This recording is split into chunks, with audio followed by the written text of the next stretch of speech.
Welcome to Alpha Serye. Tuklasin ang mga kwento ng buhay at pag-ibig na puno ng kilig at inspirasyon. Huwag kalimutang mag-subscribe, mag-like at mag-comment para sa mas marami pang kwento. Isang magandang babaeng nasa 20 hanggang 22 ang edad ang nagbukas ng pinto ng ICU. May hawig ito kay Alex. Nasulyapan ni Celine ng lalaking nakaratay sa kama at agad na nakumpirma na ito si Alex. Nagsimulang bumilis ang pintig ng puso niya. Mula nang malaman niyang hindi pala si Alex ang kriminal na nagtangkang manakit sa kanya ay napadalas na ang sulyap niya sa mga larawan nito nga sa kanya. Lalong gumawa pa ito nang mawala ang inis na nararamdaman niya rito. Nagkatotoo yata ang sinabi niya noong una niyang nakita ang larawan nito na kung hindi ito isang kriminal, walang dudang magkakagusto siya rito. Nakalulungkot lang isipin na sa ospital magaganap ang unang pagtatagpo nila habang walang malay na nakaratay ito sa kama at nakikipagtunggali kay kamatayan. May dalawang tao sa loob ng kwarto. Isang lalaking nasa 50 na marahil ang edad at isang batang lalaking marahil ay 12 anyos. Napag-alaman niyang nakababatang kapatid ni Alex ang magandang babaeng nagbukas sa kanila ng pinto. Erica ang pangalan ng babae. Tiyuhin naman ito ang may edad na lalaki at pamangkin ng bata. Nag-usap muna ang mga ito at ang kasama niyang pulis. Pagkatapos ay ipinakilala siya ng pulis sa mga ito. Erica's face lit up when they were introduced to each other. Niyaya siya nito sa labas ng kwarto dahil hindi pwedeng maistorbo ang pagtulog ni Alex. Nagtungo sila sa kantina ng ospital. Sumama sa kanila ang pamangkin nitong si Christy. She was 8 years old, and according to Erica, paborito ni Alex si Christy na pamangkin. "Are you sure ayaw mong kumain? Masarap ang sandwiches nila rito." Anito nang makapwesto na sila sa isang mesa. "Katatapos ko lang," kaila naman ni Celine. Mula nang malaman niyang hindi masamang tao si Alex ay nawalan na siya ng ganang kumain. Kung sa bahay nila ay hindi siya makakain, doon pa kaya na alam niyang nasa di kalayuan lamang si Alex. Umorder na lamang si Celine ng juice. 3 ang kinuha nitong drinks. Ang isa sa 3 drinks ay hawak at iniinom na ni Christy at bumalik ang mga ito sa lamesa. "Matutuwa si Kuya Alex kapag nalaman niya ang tungkol sa'yo," sabi sa kanya ni Erica. Naikwento na nito sa kanya ang nangyari kay Alex at nailahad na niya rito ang nangyari sa kanya. Sa tiyan tinamaan si Kuya Alex ng barilin ito ni Billy. Ang pinsala sa ulo nito ay bunga ng pagkakahampas ni Billy ng baril dito. Dahilan kaya nawalan si Kuya ng malay hanggang ngayon. Muntik na niyang maibuga ang iniinom sa narinig. Hindi kaya mag-alabili si Alex at sakalin siya kapag nalaman nito ang ginawa niya. "Sobrang bait po nun," sagot naman ni Erica nang itanong niya rito kung mabait pa si Alex. Di raw maintindihan ng pamilya nito kung bakit nangyari sa kanya ang nasabing trahedya. Ngunit, positibo naman daw sina Erica na malalagpasan ni Alex ang krisis. "He's stable. His vital organs are strong. His heart is beating normally," imporma ni Erica sa kanya. Siguradong paggising daw ni Alex ay kikilos ito na parang walang nangyari dito. "Marami pang balak gawin yun," dagdag ni Erica na ang tinutukoy ay ang nakaratay na nakatatandang kapatid. "Bubuo pa yun ang sarili niyang pamilya at mag-aanak ng 1 dosena. 1 dosena? Tanong niya. Bahagyang nagulat. Erica smiled. "I'm just kidding. She is very amiable." May kadaldalan din ito. Sa loob lamang ng 1 oras ay marami na siyang nalaman tungkol kay Alex at sa pamilya nito. Galing daw siya sa isang kasiyahan kasama ang ilang kaibigan nito nang harangin ito ni Billy. Pagod na raw si Alex, nakainom at inaantok na kaya nagawa nito ng masama. Umiral na naman ang pagkamahiyaan ni Celine at hindi pagiging madaldal kapag hindi gaanong kilala ang kausap. Masaya siya na nakikinig sa mga kwento ni Erica, lalo na at impormasyon tungkol kay Alex ang namumutawi mula sa bibig nito. Iyak siguro ng iyak ang girlfriend o wife niya. Saad ni Celine. "Single yun," sagot naman ni Erica. "Talaga?" Gulat na reaksyon ni Celine. Muntik na niyang maibulalas iyon na may halong katuwaan, mabuti at nakapagtimpi siya. "Gusto kong magkwento tungkol sa love life niya, kaya lang siguradong magagalit sa akin yun kapag nalaman niya," sabi nito. "Huwag nating ipaalam sa kanya." Pero hindi na niya isinatinig yun. Kumpleto na ang araw niya na nalaman niyang walang asawa o nobya si Alex at sobrang bait nito. Nahulaan na tuloy niyang hindi lang nito seseryosohin at papansinin ang manapahiya sa sarili na malamang mabait ito. Konsolasyon na lang na talagang mabilis na nabura niya sa blog site niyang pagbibintang dito. She continued to receive text messages about Alex. Pag-uwi niya ay sasagutin niya lahat yun. She would also write a new entry in her blog site and would explain everything. Wow, mali. Baka yun na maging panimula niya. Ibintang niya ang nangyari sa kanya sa isang walang kamalay-malay na biktima rin pala. Sa pangkonsolasyon sa nangyari ay natuto siya ng isang aral. Yun ay ang huwag magpadalos-dalos. Huwag magpapadala sa emosyon. Timbangin muna ang lahat ng anggulo at hintayin ang lahat ng detalye bago gumawa ng hakbang. Huwag agad magbibintang. Tinayagan siya ni Erica na lapitan at pagmasda ng wala pa ring malay na si Alex. Nakaramdam siya ng matinding awa para dito. And he really looked good. Ayon kay Erica, sigurado raw sila na lumaban si Alex sa kriminal kaya ito binaril. Matapang daw ito at hindi basta-basta nasisindak. Kung guwapo ito sa mga IDs nito, mas guwapo ito sa harapan at malapitan. Kahit may malaking pasa ito sa kanang pisngi at tila nanlalagkit ang buhok at bahagyang humpak ang dalawang pisngi. Or it seemed that nothing could make him look ugly or less gorgeous. What was she thinking? Ang dapat ay ipagdasal niya na sana ay magising na ito at makarecover ng mabilis. Maya-maya ay dumating ang mga magulang ni Alexander kasama ang dalawa pang kapatid nito at ilang kamag-anak. Ipinakilala siya ni Erica sa mga ito. Nagpahayag ang mga ito ng simpatya sa kanya nang malamang muntik na rin siyang maging biktima ni Billy. Katulad ni Erica ay matagal ding nakipagkwentuhan ang mga ito sa kanya. Nadagdagan ang kaalaman niya tungkol kay Alex. Napaiyak siya nang mapaiyak ang ina ni Alex habang nagkikwento ito kung gaano ito masasaktan kapag may nangyaring masama kay Alexander, na isa raw sa napakabait na anak at napakabuting tao. Niyakap siya ni Erica at inale. She went out of the room when she felt Alex's family needed some privacy. Pero hindi siya lumabas ng ospital. Naupo lang siya sa pasilyo, di kalayuan sa kwarto nito. Ano kaya ang magiging reaksyon ni Alex at ng pamilya nito sa ginawa niya? Would they just shrug and not take it seriously since she had already deleted it in her blog site? Tama bang pinoproblema niya yun ng gusto? Mga kaibigan lang naman niya ang kadalasan nagbabasa ng mga isinusulat niya sa blog site niya. Maybe she should start taking it off her mind. Ang dapat na pagkaabalahan ng isip niya ngayon ay ang paggaling ni Alex. Wala pa talaga tong nobya? Mawawalan ba ng nobya ang ganun kagwapong lalaki? Kung may nobya to, siguradong darating yun ngayon upang silipin siya. Kung siya ang nobya nito, hindi siya aalis sa tabi nito hanggat hindi ito nagkakamalay. Nagpatuloy ang pagdating ng mga bisita ni Alex. Ilan sa mga yun ay magagandang babaeng bagay na maging nobya nito. Pag-aalas 6 na ng hapon nang umalis siya ng ospital. Nakapagpaalam na siya sa opisina na hindi makakapasok. Alam na roon ang sitwasyon niya. Nagbilin siya kay Erica na palaging ipaalam sa kanya ang sitwasyon ni Alex. Nangako itong gagawin yun. Bumabiyahe pa lang pauwi sakay ng taxi ay tinawagan na niya ang ilang kaibigan niya. Ikinuwento niya sa mga ito ang mga bagong pangyayari sa kaso. Pati na ang pagbisita niya kay Alex. Pag uwi sa bahay, dumiretso agad siya sa harap ng computer. She updated her blog site and wrote a new entry. She explained everything that she mistook Alex to be the suspect when in fact he was a victim like her. Bahagyang nabawasan ang bigat ng dibdib niya nang matapos siya. Kinabukasan, bumalik siya sa ospital. Ang ama ni Alex at isa pang kapatid nitong babaeng si Mary ang dinatnan niya sa kwarto. Kilala na siya ng mga ito kaya hindi na siya gaanong nailang.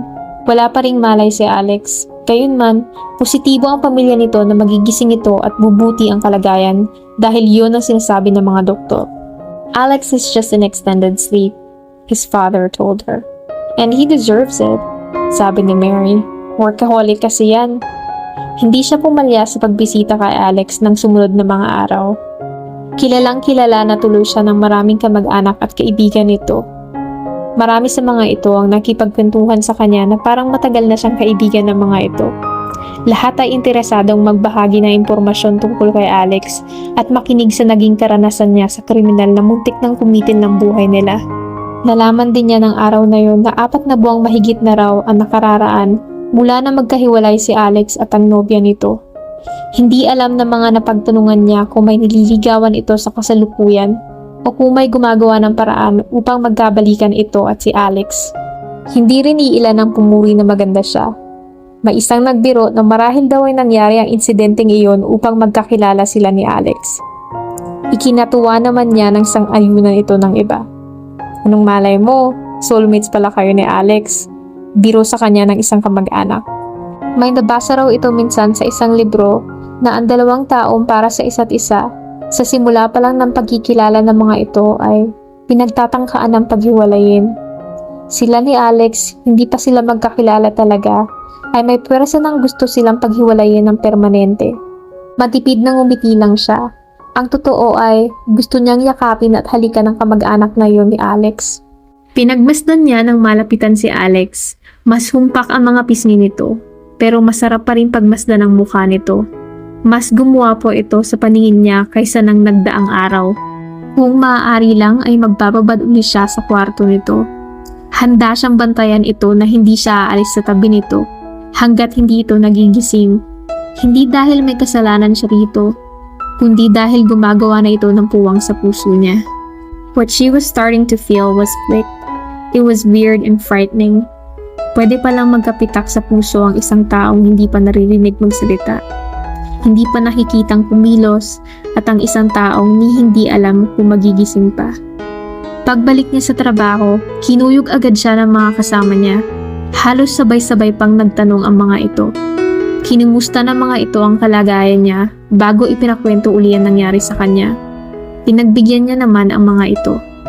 Hindi niya kinalimutang banggitin ang pagkakamali niya sa pag-aakusa kay Alex. Everyone understood her. Tululu daw siya ng gabing iyon. Takot at galit. Natural lang daw na hindi siya makapag-isip ng tama. Ikinwento rin niya ang pagbisita niya kay Alex. Then she gushed how good-looking Alex was and how nice his family was. Well-off sila pero hindi sila matapobre, anya. Wala pa ako nami-meet na supladong relative niya. Lahat friendly. To think na hindi pa nila alam kung ano mangyari kay Alex, sabi pa niya patungkol sa pamilya ni Alex. Sasandali pa lang nila ako nakikilala pero parang bahagi na ako ng pamilya nila. Binanggit din niya ang pagiging positibo ng mga ito. Nagagaling si Alex at ang malaking pananalig ng mga ito sa Diyos. Ilan tuloy sa mga ito ang nagpresentang sasamahan siya sa pagbabalik niya sa ospital upang makita rin si Alex. Nagbalik siya sa opisina pero ang isip niya ay tila naiwan sa ospital sa tabi ng kamang kinihigaan ni Alex. Maghapong hindi ito naalis sa isip niya. Nang nagdaang gabi lang bago siya matulog ay may kalahating oras siyang nanalangin para sa paggaling nito. Naalala niya ang isang nabanggit ng isang kamag-anak. The incident was fate's way of making them meet. That she and Alex could be soulmates and that hindi niya maikakailang pinasaya siya ng bagay na iyon. Saglit pa lang naidlip si Celine nang gisingin siya ng pagtunog ng cellphone niya. Napaigtad siya at agad na sinagot yun nang makitang si Erica ang tumatawag. Gising na si Kuya Alex, masayang sabi nito. Hinahanap daw siya ng kuya nito. Maaari daw ba siyang magtungo sa ospital? Hindi na yun kailangan hilingin pa ni Alex o ng kahit sinong miyembro ng pamilya nito. Nagmamadaling naligo at nagbihis siya.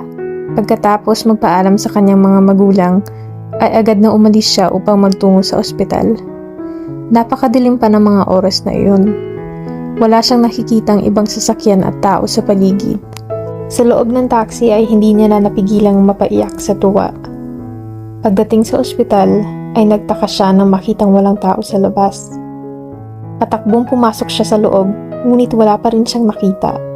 Doktor o bisita man.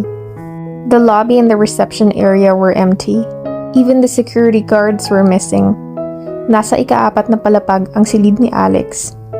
Patakbong sumakay siya sa elevator, pero sira iyon. When she reached the 4th floor, she found the hallway abandoned too. Inisip na lang niyang marahil may ganoong oras sa ospital na iyon, na walang tao o bisita. Baka nasa kantina ang mga bisita. Nasa kwarto lahat ang mga pasyente at ang mga doktor ay may mga meeting. Pero bakit ba niya hinahanap ang mga yun? Isa lang naman ang pakay niya sa halos paglipad niya patungo sa ospital na ito, at si Alex. Ngunit, wala ito sa kwarto nito pagpasok niya roon. The white bed was empty. Wala na ring mga gamit doon. Halos walang bakas na may naging pasyente roon. Ang mga bintana ay nakabukas, may mahinang hangin pumapasok sa loob. Sigurado siyang tama ang pinasok niyang silid. Hindi na ba siya nahintay ng pamilya ni Alex? Tiniyak sa kanya ni Erica na hihintayin siya ni Alex dahil gusto raw siyang makita at makausap nito. Naintriga raw marahil sa kanya ito dahil bukang bibig siya ng pamilya at mga kaibigan nito. Hinaplos niya ang higaan ni Alex. Pagkatapos ay lumabas siya ng kwarto at nagpalingalinga sa pasilyo. Wala pa rin siyang makitang tao. Malungkot na nagbalik siya sa loob ng silid at umupo sa gilid ng kama. Itinuon niya ang mga mata sa sahig. Hindi na siya nahintay at ng pamilya nito. Kung ganoon ay hindi totoo ang sinabi sa kanya ni Erica na gustong-gusto siyang makita at makausap ni Alex, na gusto raw nitong malaman kung talagang maganda siya kagaya ng ikinikwento ng mga kamag-anak nito. Nag-angat siya ng tingin nang narinig na may pumasok. Isang lalaki nakita niya. Si Alex. He was not wearing his hospital dress anymore. Instead, he was wearing a three-piece suit. Ngumiti ito nang magtama ang mga mata nila. Hindi niya nagawang gumanti ng ngiti dahil kumabog na agad ang dibdib niya. Umupo ito sa tabi niya. "Ikaw si Celine?" Tanong nito. Tumango siya. "Are you sure we're not ghosts?" Tanong nito. Napahawak siya bigla sa braso niya. Pinisila at kinurot iyon. Napangiti siya nang may maramdaman siyang munting kirot. "Makita mo yon? Hindi naglagos yung daliri ko sa braso ko. Ibig sabihin may laman ako. Buhay pa ako." "Ikaw buhay, ako." Kinurot niya ito sa kamay. "Aray!" Halos sigaw nito. Natawa siya na makitang may ginawang ukit sa kamay nito ang mga kuko niya. "Sorry, Anya. It's okay." "Buhay ka pa rin, umaray ka sabi niya. "Amulto ba, hindi umaaray?" "Ang alam ko, hindi. Patay na kasi sila. Ang patay na, walang pakiramdam," paliwanag niya. "Bakit? Gusto mo bang maging multo?" Umiti ito.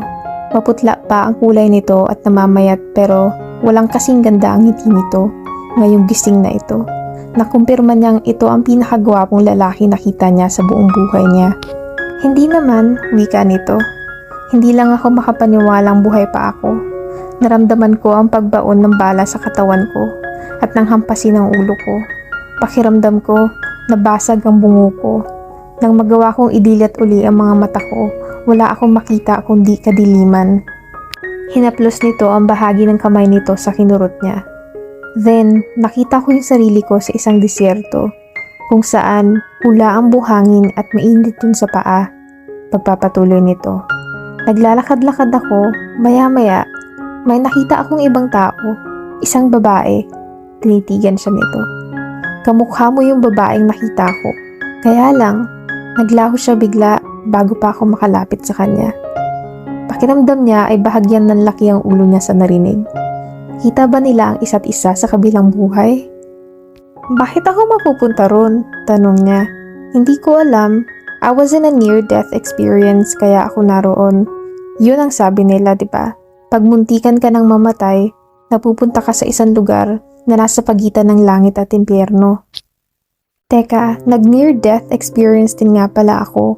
Anya nang maalala ang nangyari sa kanya. Ikinuwento niya rito ang tungkol sa pagsakal sa kanya ng lalaking muntik nang pumatay rito. "Akala ko, mamamatay na rin ako noon Nagsimula nang magdilim ang paningin ko." "Naalala mo nung napunta ka sa isang pulang disyerto? Parang walang nangyaring ganun sa akin," sabi niya. "Baka ibang babae yung nakita mo." Tumitig uli ito sa mukha niya. Para siyang marahang nakukuryente tuwing nagtatama ang mga mata nila. He had beautiful, expressive eyes. "Sigurado akong ikaw yun," paniniyak nito. Hindi raw katakatakang nagkita sila sa lugar na yun dahil iisang tao ang nagtangkang pumatay sa kanila at hindi malayo ang oras ng pagitan ng nangyari sa kanila. Naniniwala raw ba siya na kahit muntik lang mamatay ang isang tao ay naglalakbay ang kaluluwa o kamalayan nito? "Baka nga ako yun, hindi ko na lang maalala. Maikli lang siguro yung naging paglalakbay ko," Anya. She never was in a coma, unlike him. Kamusta ka na? I'm okay. Ikaw? Mabuti na rin. Tumikhim siya, patuloy na tinitimbang sa isip ang mga salitang gusto niyang bigkasin. May sasabihin sana ako sa'yo. Muli siyang tinitigan nito. Gusto ba nitong kabisahin ang mukha niya o gusto siya nitong lusawin? Lalo tuloy gustong magrambulan ng mga salita sa isip niya. Ano yun? Tanong nito. Pausad-usad na parang kakarag-karag na kotse ang tungkol sa maling akusasyon niya rito. She told him how she angrily narrated her blog site, what happened and how evil Alex was. Sinabi rin niya na dahil doon ay nakatanggap ito ng masasakit na salita mula sa mga kaibigan niya at iba pang taong nakabasa ng blog niya. Biglang kumulimlim ang mukha nito. Ang ngiti sa mga labi at kislap sa mga mata nito ay naglaho. May gumuhit na galit sa mukha nito. Kumuyom ang kanang kamay nito habang may diin na mga matang nakatingin sa kanya. Tumayo ito, umakmang lalabas pero huminto bago tuluyang nakalabas ng pinto at muli siyang nilingon habang may nakarehistro pa ring matinding galit sa mukha nito. Anong klaseng tao ka? Halos sigaw nito. Nabaril ako, muntik nang mabasag ang bungo ko. Naghihingalo ako rito sa ospital pero pinagbintangan mo pa akong kriminal. Nagawa mo pa akong siraan sa maraming tao. Hinayaan mong pagmumurahin nila ako at paratangan ng masasakit na salita. Dinuro pa siya nito. Sa halip na ikuha mo ako ng simpatya, pinagalit mo pa ang mga tao sa akin. Bigla siyang nataranta. Hindi ganoon ang inaasahan niyang reaksyon nito. Ang inaasahan niya rito ay isang edukado at mahinahong reaksyon. Pwede itong magalit sa kanya, pero hindi yung parang susuntukin na siya nito. Napakakitid ba ng isip nito? Hindi ba nito alam na babae siya? Hindi ba nito narinig ang paghingi niya ng paumanhin? Hindi ba nito narinig na hindi naman nagtagal sa internet ang isinulat niya dahil agad din niyang binura iyon at pinalitan agad ng artikulong nagsasaad ng totoong pangyayari at ng paghingi niya ng paumanhin hindi lang kay Alex kundi pati sa pamilya nito. Sa lalo pa niyang pagkabigla, pinagmumura siya nito bago ito tuluyang lumabas ng kwarto at iniwan siya. Napabalikwas ng bangon si Celine. Mangiyak-ngiyak na nagpasalamat siya sa Diyos nang matiyak niyang nasa loob siya ng kwarto niya. Nakahiga sa kama na naginip lang siya. Hindi totoong sobrang naging negatibo at marahas ang reaksyon ni Alex sa ginawa niyang pag-amin dito ng pagkakamali niya.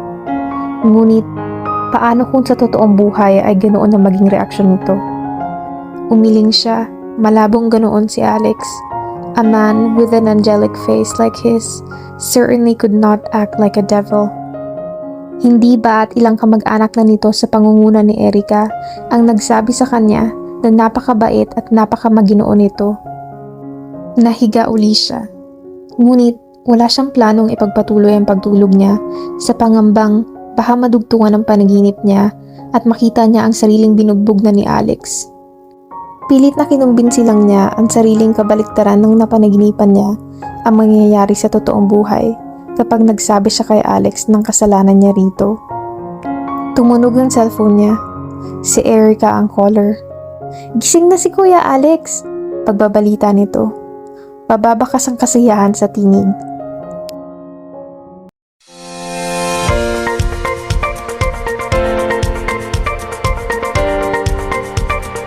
Please like, subscribe,